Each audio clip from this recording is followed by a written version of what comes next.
Қайырлы күн, құрметті әріптестер. Президент әкімшілігінің ұсынысымен біз бүгін 2 күндік республикалық семинарды бастап жатырмыз. Ал енді бүгін семинар мемлекеттік тілде, ертең ресми тілде. Ал енді тақырып барлықтарыңызға белгілі. Бұл өте күрделі реформа, өте маңызды мәселе.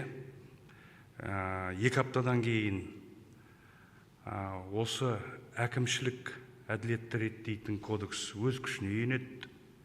Ертең бүкіл жауапкершілік, бүкіл осы ауыртпалық, бүкіл жүк ең алдымен орталық және жергілікті атқарушы органдардың мойнына түседі. Сондықтан менің ойымша деген бұл өте сіздер үшін, атқарушы органдар үшін өте маңызды тақырып.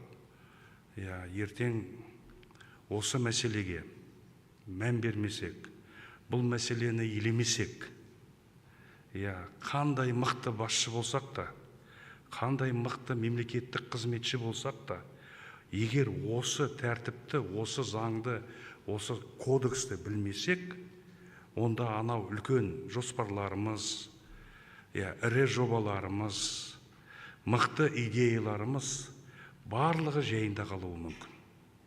Сондықтан барлықтарыңызды мен қорқыта бермей, осы тақырыпқа көшейін. Ал енді барлығымызға түсінікті болу үшін мен бірнеше терминмен сіздермен келісіп алайын. Мен өз сөзімде 2 заңды жиі айтатын боламын. Біреуі ГПК, ол азаматтық процестік кодекс, екіншісі АППК. Ол әкімшілік әділетті реттейтін заң. Жалпы түсінікті болу үшін бұл дегеніміз не? Әкімшілік әділет. Әкімшілік әділет дегеніміз, мысалы, бір жағынан ол азамат, немесе бір топ азамат, немесе қоғамдық бірлестік, немесе кәсіпкер, екінші жағынан әкімшілік органдар.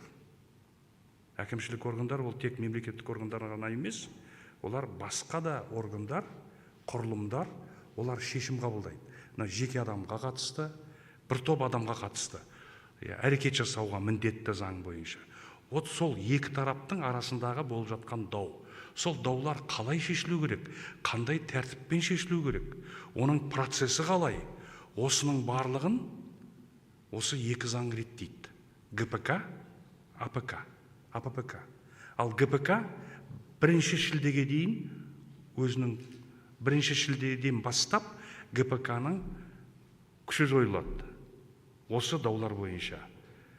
1 шілдеден бастап жаңа кодекс өз күшіне енеді. Ол АППК. Сондықтан көбінесе біздің әңгімеміз АППК бойынша әңгіме болады.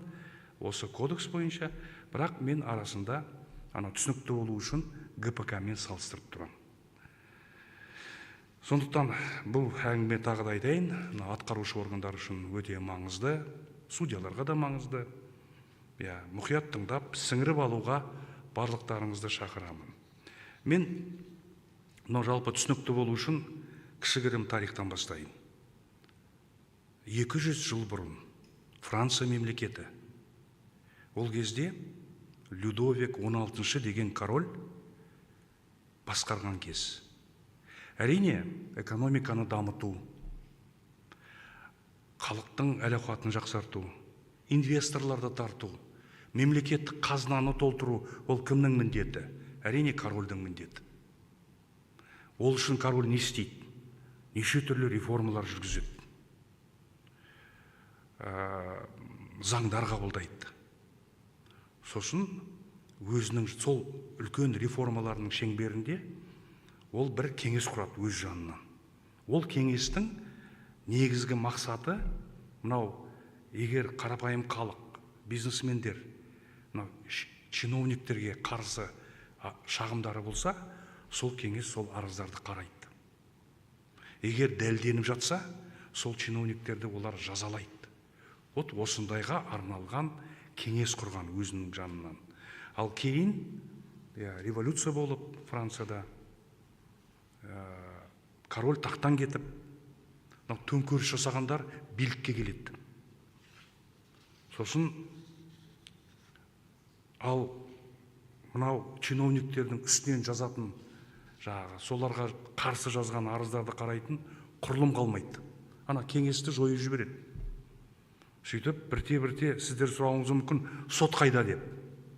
Ол кезде соттың мұндай арыздарды, шағымдарды қарауға қақысы болмаған. Сөйтіп, Францияда биліктің қыспағынан, оның заңсыздығынан, адамды, бизнесті қорғайтын еш ұйым қалмаған. Бұл экономиканың құлдырауына, жалпы халықтың өмірінің нашарлауына келеді.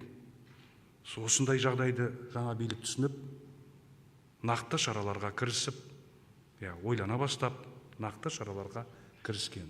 Сөйтіп, нәтижесінде бір жүйе құрылған. Ол жүйе мемлекеттік аппаратты тәртіпке шақыратын. Чиновниктер айтқанда, қарапайым тілмен айтқанда, аяқтарын тартып жүргізетін. Сондай жүйе құрылған. Сол осы жүйе дүние жүзінде 200 жыл бұрын әкімшілік әділет деп аталып кеткен. Енді сіздер айтуларыңыз мүмкін, бізде де ондай жүйе бар. Оның айырмашылығы қанша? Бүгінгі жүйе соттар алатын болсақ, олар ГПК-мен жұмыс істейді. 1 шілдеге дейін. Ал енді сол біз мынау 1 шілдеден бастап АППК 1 шілдеге дейін ГПК, соның айырмашылығын айтайын. Өйткені сіздерді айтуыңыз, бізде де ондай бар деп. Ал мысалы біреу әкімдіктің шешімімен келіспейді. Ол қайда барады? Барлықтарыңыз білесіз, ол сотқа барады. Ал дау туды. Ал сот сол дауды, сол адаммен әкімдіктің арасындағы дауды сот қандай тәртіппен қарайды? Мен айттым, ГПК бойынша. Сол азаматтық процестік кодексте барлық тәртіп белгіленген. Соған сәйкес бір несін бұзбай, судья сол тәртіп бойынша, регламент бойынша, процесс бойынша, процедура бойынша сол арызды, азаматтың арызын қарайды. Ал ол ГПК-ның, ол тәртіптің 1 шілдеге дейін күші бар. Оның қандай ерекшеліктері бар? Бірінші, ең басты ерекшелігі, екі тарап тепе-тең, олардың құқықтары. Сот процесі жарыспалы түрде өтеді. Кімнің дәлелі мықты, кім сотты барынша сендіреді, сол дауды ұтып шығады. Бұл сондай тәртіп. Екіншіден, мысалы, жаңағы адам, қарапайым адам жазып отыр ғой, әкімдіктің, немесе министрліктің, немесе басқа әкімшілік органның шешімі дұрыс емес деп. Сол сотқа арыз бергеннен кейін, сол мемлекеттік органның шешімі дұрыс емес екенін, сол арыз иесі өзі дәлелдеуі тиіс.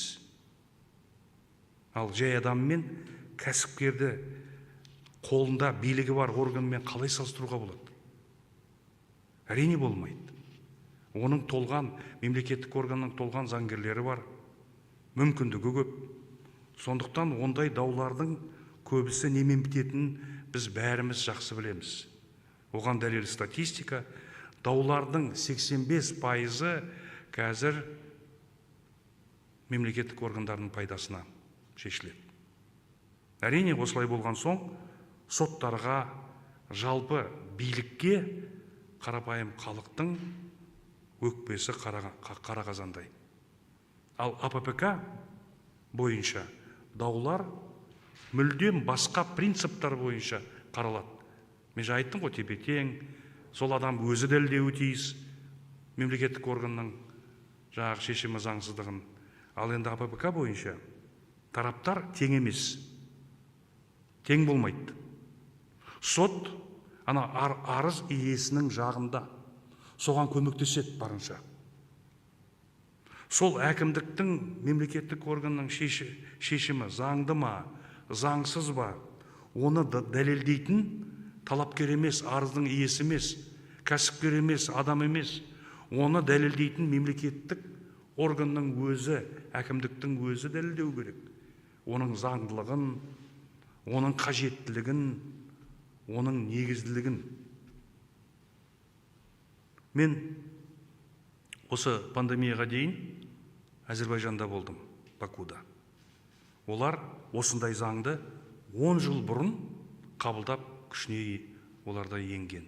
Ал енді қаншама жыл өтсе де, 10 жыл өтті, қолданыста осы заң. Оларда статистика бойынша 84% арыздардың 84% талапкерлердің, азаматтардың пайдасына шешілген. Бізде, мен жаңа айттым, бізде керісінше. Себебі не? ГПК-да себеп. Көп нәрсе, мысалы, заңға байланысты. Жаңа айттым мен, процедура. Дамыған елдердің көбісі, олардан сұрасаң, мысалы, қалай мына жетістіктерге жеттіңіздер десек, олар көбінесе айтатыны, мысалы, осы әкімшілік әділеттің арқасында біз көп жақсылыққа жеттік дейді. Неге? Өйткені осы әкімшілік әділеттің арқасында жалпы госуправление дейміз ғой, мемлекеттік басқару жүйесі жақсарған. Ол әкімшілік әділет мемлекеттік органдарды дұрыс жолға қойған. Сіздерде екінші сұрақ туы мүмкін.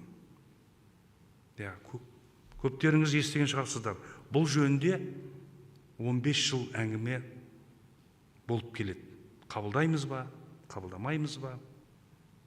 Ал енді егер әкімшілік әділет осындай мықты құрал болса, неге біз 15 жыл бойы осыны қабылдамай келдік? Оған шын айтсам, кім кедергі болды? Сіздер білулеріңіз керек. Оған кедергі болған ең алдымен мемлекеттік органдардың өзі. Неге? Біз өйткені түсіндік, білдік өмірлеріміздің қиындайтыны, мүмкіндіктеріміздің шектелетіні. Соның барлығын біз біліп отырдық. Сондықтан әрине оны барынша кейінге қалсын деп. Мен де чиновник болдым ғой.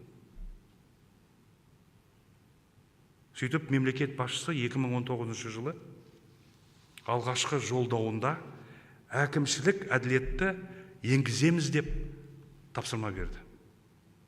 Сөйтіп, бұл тағы да айтайын, өте маңызды реформа, ірі реформа. Жаңа айтамыз, слышащее государство дейміз. Халықтың үнін құлақ асатын мемлекетті құрамыз дейміз. Ал осындай мемлекетті құру үшін әкімшілік әділет ең тиімді, ең негізгі құрал, инструмент. Тағы да үшінші момент бар. Жалпы бұрынғы Кеңес одағында 15 республика болды, қазір 15 мемлекет. Ал енді солардың ішіндегі ең соңғы болып қабылдаған осы заңды ол Қазақстан. Бірақ қуантатын екі нәрсе бар. Ол Америка құрама штаты, Германия, Ұлыбритания, солардың мамандарының айтуы, заңгерлерінің, судьялары, адвокаттары, Қазақстанда жұмыс істейтін, біз осыдан 2 апта бұрын осындай отырыс жасадық елшілермен. Сонда барлығының айтуы, мамандардың, судьялардың, шетелдегі, Қазақстанның заңы, Қазақстанның мынандай дайындығы, Қазақстанның қазір жасап жатқан қадамдары, бұл посткеңестік ең прогрессивті, ең керемет деп айтады. Бұл біріншіден, ең алдымен заңды. Екіншіден, олардың айтуы, сіздер өте дұрыс жасадыңыздар. Осы заңды орындататын арнайы соттарды құрдыңыздар. Аудандық деңгейде, облыстық сотта, жоғары сотта біз сол арнайы алқа құрдық. Қосымша штат сұраған жоқпыз, өзіміздің ішкі резервімізді пайдаланып. Ал енді сіздер айтуыңыз мүмкін, арнайы соттың құруының қажеттілігі қанша? Бүгін соттарда неше түрлі істер қаралады. Бүкіл қоғамдағы проблема қазір сотта. Күн сайын 1600, 1700 судья, оның 60% әйелдер, солар күн сайын 6000 шешім шығарады. Күн сайын 6000, жылына 1,5 миллион. Ал ол не деген істер? Ол мынау қыруар даулар. Отбасының ішіндегі дау, балаға таласады, мүлкіге таласады. Көршілер арасындағы даулар. Кәсіпкерлер арасындағы келісіп алмайды, алдын ала жазбаша түрде жазбайды, сосын ертең дауласып атады. Жұмыстан біреулерді шығарып жібереді. Толып жатқан басқа да даулар. Ал енді осымен қатар, одан бөлек мемлекеттік органдармен соттасу, ол да аз емес. Салық, экология, недропользование, зияткерлік меншік, айта берсе олар да көп. Ал енді осының барлығын конвейер, азаматтық судьялар қарайды. Ал енді барлық сала бойынша маман болуы мүмкін емес қой. Сондықтан бірақ қарауға міндетті болған соң, судьялар жан-жаққа шашылып жүреді. Жұмыстары конвейерге айналған соң, ол сапа қайдан болсын. Енді, мынау жаңа айттық, АППК. Әкімшілік соттар, жаңа мен айттым, аудандық деңгейде, облыстық жоғары соттың құрамында, біз арнайы алқалар құрдық. Солар тек АППК бойынша жұмыс істейтін болады. Анау отбасылық дау, басқа дауларды қарамайды, тек осыған бүкіл жұмысы осыларға байланысты болады. Сөйтіп, азаматтар мен кәсіпкерлердің әкімшілік органдарға қарсы жазған арыздарын қарайды. Осылай олар әбден маманданып, әділ шешім шығару үшін халықты әкімшілік органдардан қорғау үшін жағдай жасалады. Енді АППК тағы да айтам, 2 аптадан кейін жұмыс істей бастайды. Енді біздің барлығымыздың мақсатымыз, ортақ мақсатымыз, оны сапалы түрде іске асыру. Ол әрине көп нәрсе басшыларға байланысты. Егер мен жаңа айттым, біз оған осы заңға тағы да айтайын, мән бермесек, елемесек, ол үлкен қателік. Ертең үлкен әрбіреуімізге проблема болып туы мүмкін. Мәселе тек жазада емес, жазаға тартыламыз. Сосын өз қалтамыздан көп мөлшерде айыппұл төлейміз. Егер орындамайтын болсақ, осы заңның, осы АППК-ның талабын. Айыппұлдар деген өте үлкен мөлшерде. 100 мың, 150 мың, 200 мың сондай айыптар бар. Сондықтан мен кодекстің мазмұнын айтай бастайын. Әрине сіздерге қызық емес болуы мүмкін, бұл енді мен оны айтып шығуым керек, бірақ шыдам керек, шыдаммен қазір тағы да айтайын, ертең тыңдамасақ, біз енді мемлекеттік қызметші болуға, ертең міндеттерімізді атқаруға өте үлкен кедергі болуы мүмкін. Жалпы АППК 3 бөліктен құралған деуге болады. Бірінші, жалпы бөлік, екінші, әкімшілік рәсімдерге арналған бөлік. Мынау енді бұл екінші бөлігі әкімшілік органдарға, атқарушы органдар сіздерге арналған осы екінші бөлік. Осыны сіздер жақсы білуіңіз қажет. Және үшінші бөлік әкімшілік сот ісін жүргізу, ол енді соттарға бізге қатысты. Жалпы бөлімде негізгі түсініктер, ол қандай түсініктер? Ең алдымен әкімшілік орган. Мен сөзімнің басында айттым. Әкімшілік орган деген ол тек мемлекеттік орган емес. Әрине мемлекеттік орган, сонымен қатар басқа да ұйымдар бар. Мысалы, Атамекен палатасы, адвокаттар алқасы, нотариустар мен жеке сот орындаушылардың ұйымдары. Олар да әкімшілік орган деп есептеледі. Неге? Өйткені олар шешім қабылдайды. Жеке адамға қатысты, топқа қатысты. Олардың қабылдайтын шешімдері, мемлекеттік органдардың, жаңа айтқан ұйымдардың, олардың барлығы әкімшілік акт деп аталады. Әкімшілік органдар, әкімшілік акт. Мен түсінікті болу үшін бір мысал келтірейін. Біреу мысал нотариус болғысы келеді.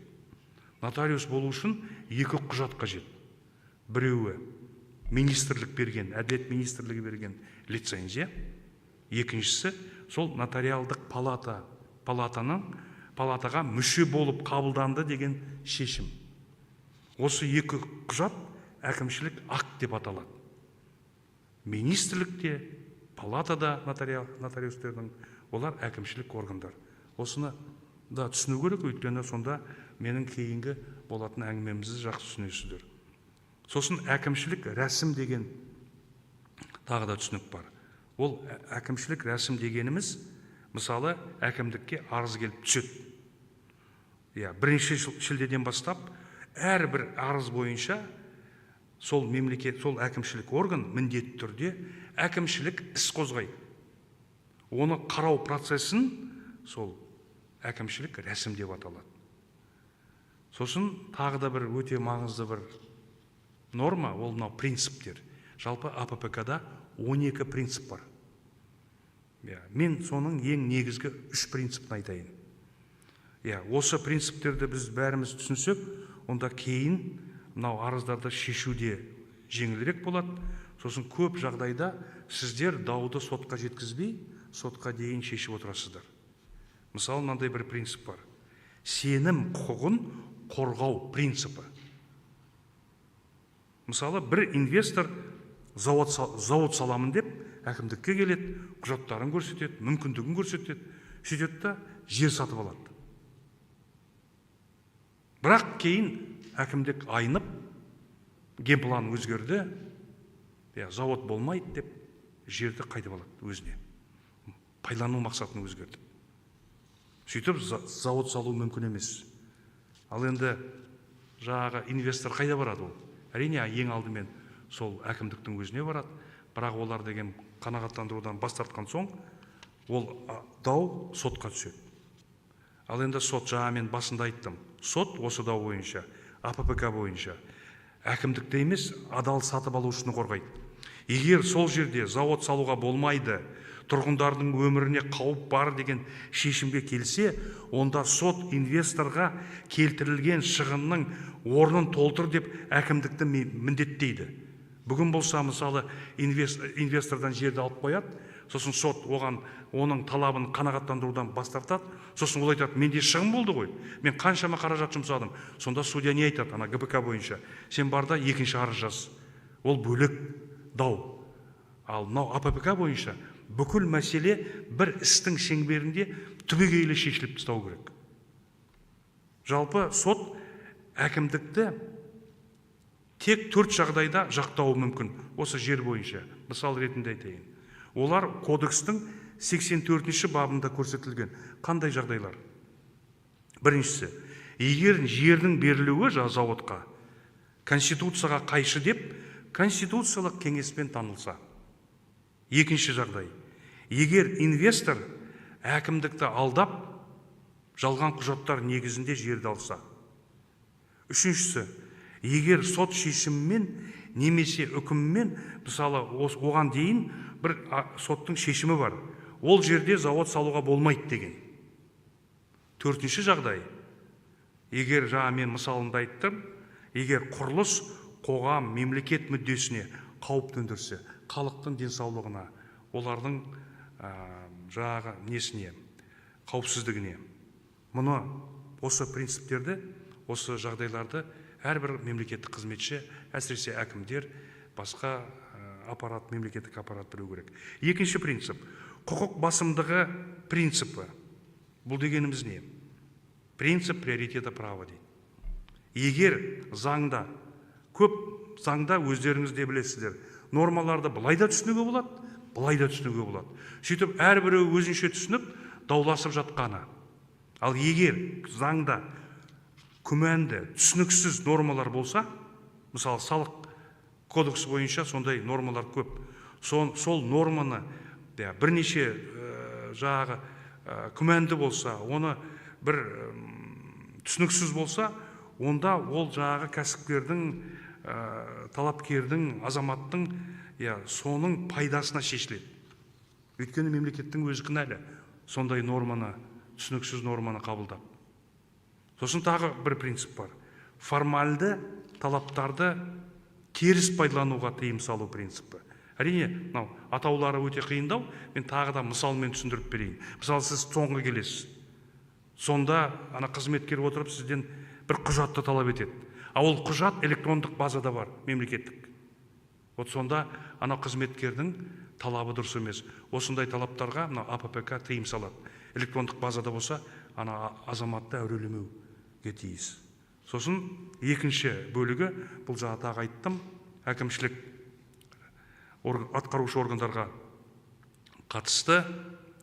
Ал енді өтініш түскеннен кейін, түскен сәттен бастап, мысалы сіздерге түседі, қазір тәртіп өзгереді, сіздердің де қарау процесі өзгереді. Ана өтініш түскеннен кейін, мемлекеттік орган, әкімшілік орган сол күні әкімшілік істі қозғауға міндетті. Әкімшілік іс қозғалады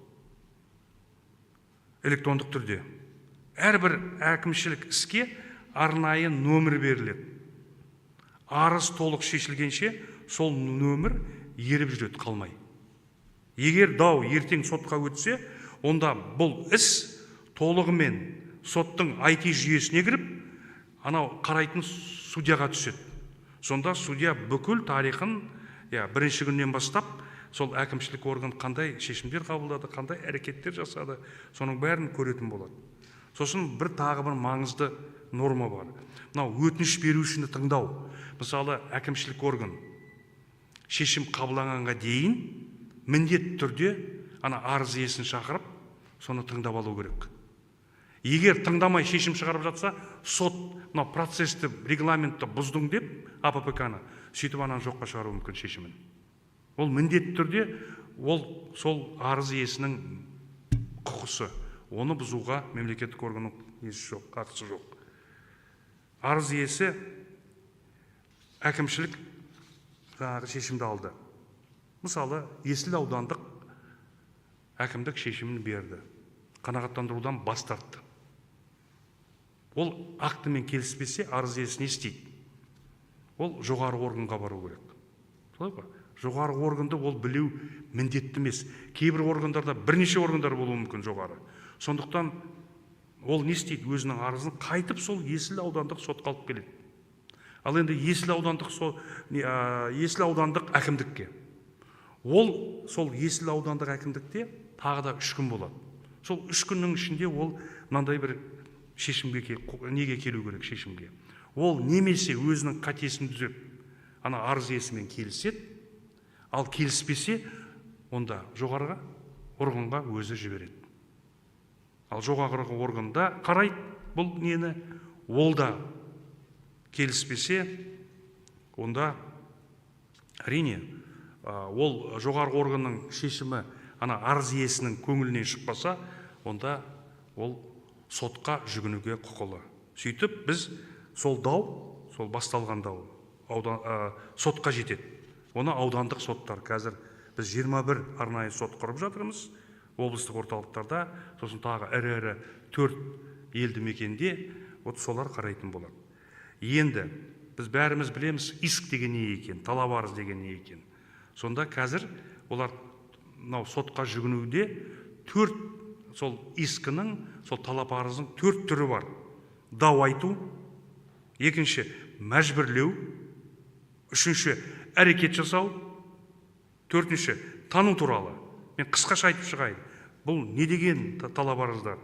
Мысалы, біріншісі ең танымал түрі дау айту. Әкімшілік органның шығарған шешімімен біреу келіспесе, онда адам осындай арыз береді сотқа. Мен мынандай шешіммен келіспеймін деп. Адам болсын, кәсіпкер болсын, қоғамдық бірлестік болсын, салық жөнінде басқа да мәселе болсын.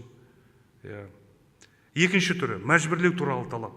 Мысалы, әділет басқармасы біреудің мүлкін ресми түрде тіркемей отыр. Мәжбүрлеу туралы арыз берсе, сот егер әділет органының осындай жасамай отқаны заңсыз деп таныса, онда соны міндеттей алады. Үшінші талаптың үшінші түрі әрекет жасау туралы арыз. Мысалы, біреудің үйінің қоршауын бір мемлекеттік қызметші, мысалы, полиция қызметкері дейік, абайсыздан құлатып жібереді көлікпен. Бірақ сол заборды, сол қоршауды қалпына келтірмейді. Сонда үйдің егесі сотқа арыз беріп, ол қоршауды қалпына келтірсін деп талап етеді. Мен мынау мысалдарды айтып жатқаным сіздерге түсінікті болсын деп. Ең алдымен жергілікті әкімдіктер үшін, атқарушы органдар үшін. Төртінші түрі тану туралы талап. Мысалы, біреу біраз жыл ядролық сынақ алаңында жұмыс істеген, ал әкімшілік орган оны растамайды. Бұл оның пенсия мөлшеріне әсер етеді. Осы жағдайда сол адам сотқа арыз беріп жұмыс істегендігін сот арқылы мойындата алады. Мен бағана айттым, ГПК мен АППК-ның қандай айырмашылықтары бар. Екі айырмашылығын айттым, басқа да айырмашылықтары бар. Соған шамалы тоқтап өтсем. Мысалы, сот процесінде бүгінгі күні сот процесінде судья белсенді емес. Ол тек үндемей тыңдап отырады. Өйткені солай ГПК оны міндеттейді көп сөйлемеуге, белсенді болмауға. Ал енді АППК бойынша судья өте белсенді. Біріншіден, мысалы, ГПК мен салыстырсақ, әкімшілік сот судьяларының құзыреті кең. Олар арызда қойылған талап шеңберінен шыға алады. Мысалы, мен тағы бір мысал келтірейін. Мысалы, біреу келіп, әкімдікке келіп айтады маған нан беріңіздер дейді. Әкімді айтады, нан жоқ бізде. Сөйтіп, ол азамат сотқа келеді. Бүгінгі күні ГПК бойынша. Сосын айтады, судья сұрайды, сізге не керек? Нан керек дейді. Басқа сұрақ қоюға судьяның құқысы жоқ, ГПК бойынша. Сосын барады әкімдіктен сұрайды, сізге неге нан бермей отырсыз дейді. Нан жоқ бізде дейді. Міне, дәлел, біз алған жоқпыз. Сөйтеді, бірінші шілдеге дейін судья бас тартады қанағаттандырудан. Ал енді АППК бойынша тағы да сол азамат келеді. Сотқа келеді, айтады, маған нан бермейді әкімдік дейді. Сосын судья сұрайды әкімдіктен, нан бар ма сіздерде? Жоқ дейді. Міне, бізге болған жоқ. Сосын айтады, судья сұрақ қоюға құқысы бар. Нан не үшін керек саған? Ол айтады, мен бір апта болды, аш жүрмін. Тамақ ішкен жоқпын дейді. Онда талабарыңды өзгерт, нанның орнына басқаны жаз. Сосын әкімдікке айтады, сенде не бар басқа? Деп тексеріп, егер болса, сол әкімдікті міндеттейді. Көрдіңіздер ма? Сонда қандай қазір оның мүмкіндігі кеңейеді судьяның. Сол АППК сондай құқықты беріп отыр. АППК бойынша, жаңа айттым мен, бұл дау басқаша шешіледі. Сөйтіп, әкімдік түрлі варианттарды ұсынуы мүмкін. Сөйтіп, судьяның айтуымен арыз иесі талабын өзгертіп, нанның орнына басқа нені жазып, тағы да айтамын, бірінші шілдеге дейін судьяның құқысы жоқ, өйтіп, ондай мүмкіндік беруге, ондай ақыл айтуға мүмкіндігі жоқ. Өйткені тараптар тең. Сол үшін ол неге адаматқа басымдылық беруге ол заңсыз болып саналады.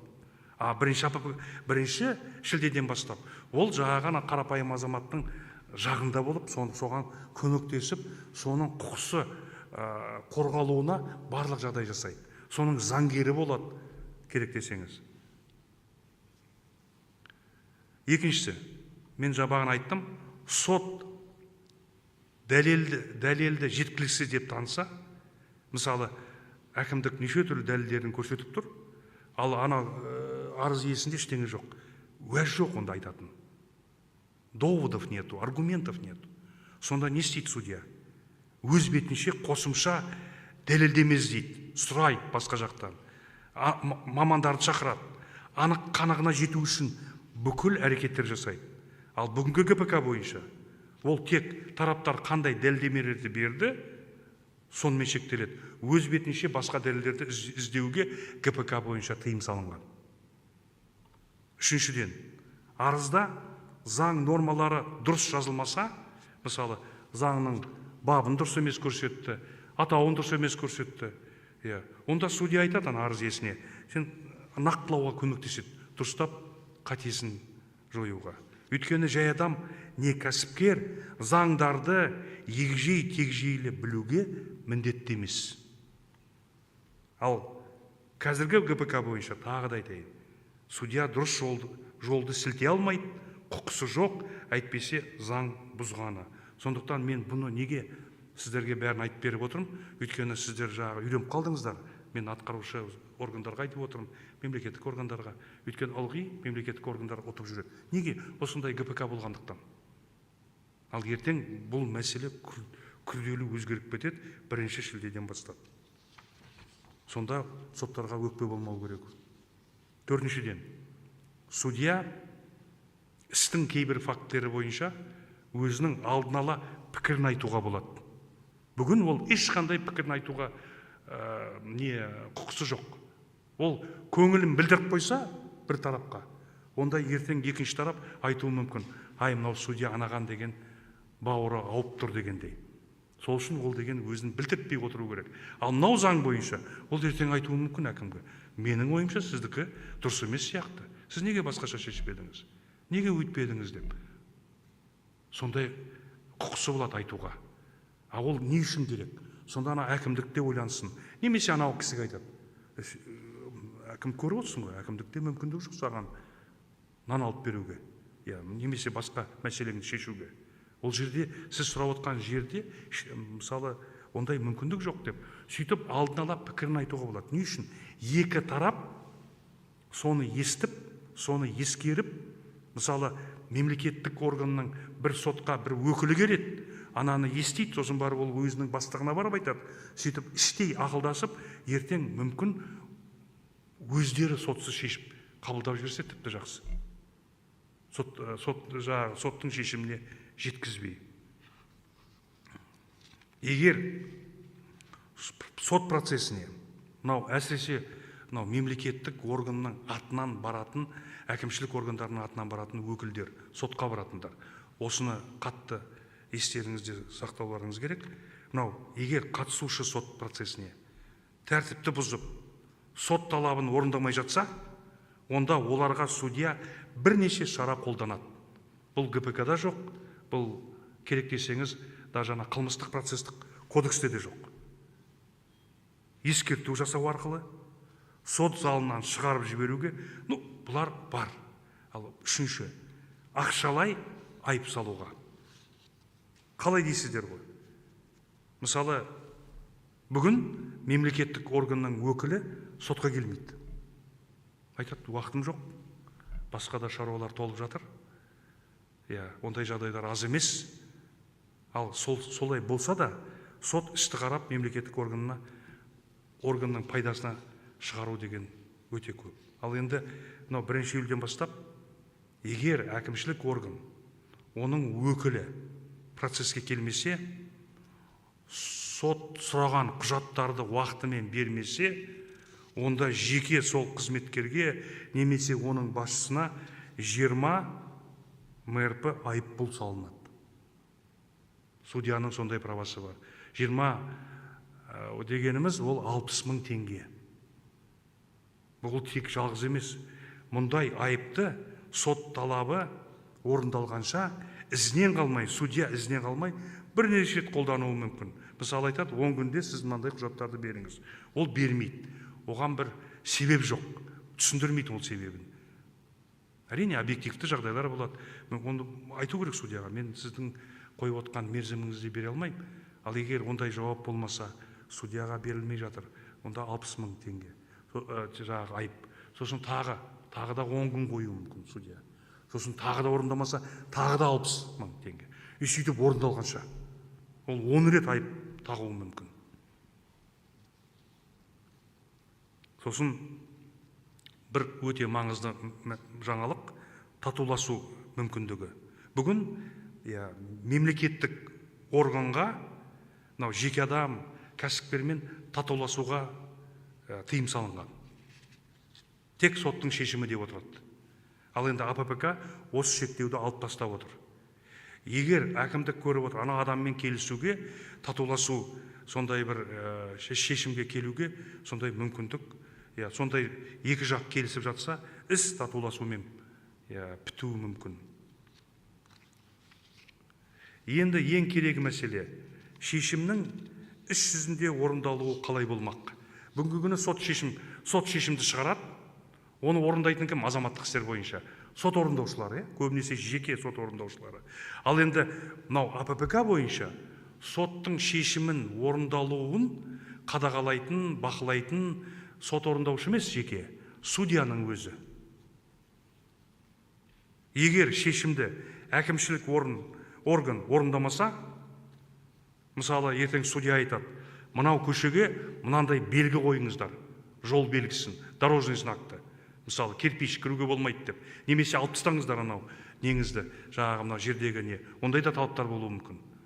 Айтады, 10 күн береді. Егер әкімшілік орган, жол полициясы ма, білмеймін енді қайсысы, солар орындамаса, онда судья айыппұл салады. Оның көлемі 150 мың. Бүгінгі күні 50 мың РП. Жағыдай айттым мен. Бірнеше рет ондай айып болуы мүмкін. Осылайша сот өз шешімін өзі бақылап, орындалуын өзі қамтамасыз етеді. Мынау басқа елдердің тәжірибесіне қарасақ, жаңа айттым ғой, Әзербайжанға бардық. Әрине көп мемлекеттік органдар, министрліктер, жергілікті әкімдіктер, оларда көбісі әрине сот осы заңды шын айтсақ жеп көреді, өйткені қаншама оларға проблема туғызды. Ал жалпы алған белгілеп, сол осындай әкімшілік әділет енгізген елдерде алғашқы кезде арыздар деген тым өсіп кеткен. 4-5 есе, 10 есе өсіп кеткен. Алғашқы кезде қиын болған. Сондықтан бізде осыған дайын болуымыз керек. Өйткені қаншама заңгерлер отыр, оның барлығы қазір зерттеп отыр, осылардың барлығы ертең сіздерді арыздарды толтырып тастайды. Бұрынғыдай жаңағы жалпы әңгіме емес, сіздер жаңағы жалпы жауаппен құтылмайсыздар. Әрбір өтініш бойынша нақты шешім қабылдауға міндеттісіздер. Сондықтан тағы да айтам, әкімшілік әділет ең ірі реформалардың бірі. Бірақ алғашқы кезде көбейіп, кейін оның саны азая бастаған. Мысалы бізде Қазақстанда 19 миллион халқымыз болса, мысалы Арменияда 3,5 миллион. Ал енді қазір статистиканы қарап отырсақ, мемлекетке қарсы берген арыздардың Қазақстандағы саны Армениямен тең. Арменияда 3,5 миллион адам, бірақ олардың сотқа, әкімшілік органдарға қарсы берген арыздың саны бізбен тең. Әкімшілік әділетті енгізген елдерде барлық салада мықты өзгерістер болған. Бизнес климат жақсарып, инвесторлар келе бастаған, адамдардың әл-ауқаты артқан. Бізде осыған ұмтылуымыз мүмкін. Жалпы адамзат бұдан артық құрал ойлап таппаған. Осыдан 2 жыл бұрын бізге жоғары соттың жанында халықаралық кеңес деген бар, шетелдің судьялары, заңгерлері мықты. Солардың көмегімен біз өзіміздің бөлігімізді соттарға қатысты, солардың кеңестерімізбен жаздық. Сөйтіп, бұл жаңа айттым мен, ең мықты, ең прогрессивті заң деп есептелінеді. Жалпы бізде осындай экономикамыздың жақсаруына, инвесторлардың келуіне, азаматтарымыздың, халқымыздың әл-ауқаты жақсаруына, әрине соған ұмтылуымыз керек. Бұл елбасымыз бен президенттің де талаптары. Әріптестер, сіздерде сұрақтар көп болуы мүмкін, маған байланысты. Әрине оның барлығына осы семинардың шеңберінде, осы кездесудің шеңберінде айтып беру мүмкін емес. Сондықтан президент әкімшілігі барлық облыстық әкімдіктерге, министрліктерге мынадай тапсырма берді. Барлық олар деген нелерді, сұрақтарды жинақтап, оларды осы құзырлы мемлекеттік, орталық мемлекеттік органдарының өкілдіктеріне қарап, оларды жағдай бөліп, сөйтіп орталық органдарға жібереді. Ол әділет министрлігі кейбір сұрақтар бойынша, бас прокуратура, жоғары сотта мысалы жауапты болады. Сондықтан біз сол сұрақтарыңыз болса, дер кезінде жауап беруге мойнымызға аламыз. Ал енді осымен бүгінгі семинар осымен аяқталады. Уақыттарыңызды бөліп тыңдағандарыңыз үшін үлкен жоғары соттың атынан үлкен алғысымызды білдіреміз. Бәрімізге осы заңды орындауда сәттілік тілеймін. Рахмет.